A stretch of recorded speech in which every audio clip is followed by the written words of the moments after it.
జంగారెడ్డిగూడెంలో తరచుగా జరుగుతున్నటువంటి ఇంటి దొంగతనాలలో నివారించడంలో భాగంగా ఎస్ఐ గారు ఒక స్పెషల్ టీం తోటి ఒక స్పెషల్ డ్రైవ్ అనేది కండక్ట్ చేయడం జరిగింది. ఈ స్పెషల్ డ్రైవ్లో మనకి రాత్రి నైట్ రౌండ్స్లో ఒక 4 అనుమానిత ముద్దాయిల్ని అదుపులోకి తీసుకోవటం, వాళ్ళని విచారించిన క్రమంలో గతంలో వాళ్ళు చేసినటువంటి నేరాల గురించి తెలియటం, వాళ్ళు ఈ కేసుల్లో ఏ కేసులు అయితే చేశారో వాళ్ళ దగ్గర నుంచి మనం ఈ బంగారు రికవరీ చేయడం అనేది జరిగింది.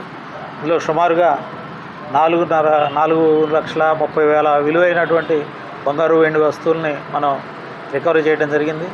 మనకి ఇక్కడ త్రివేణి కాలేజీ ప్రాంతంలో జరిగింది ఒకటి, అట్లాగే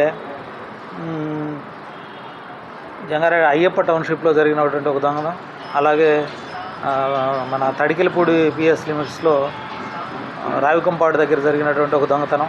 ఈ దొంగతనాల్లో వీళ్ళని అరెస్ట్ చేయడం జరిగింది. వీళ్ళని ఇప్పుడు రిమాండ్ పంపించడం జరుగుతుంది. ఇదే నిఘా ఇక ముందు కూడా కొనసాగుతుంది. ఎవరు కూడా ఇట్లా దొంగతనాలకు కనుక పాల్పడితే వాళ్ళ మీద కఠిన చర్యలు తీసుకోవడం జరుగుతుంది.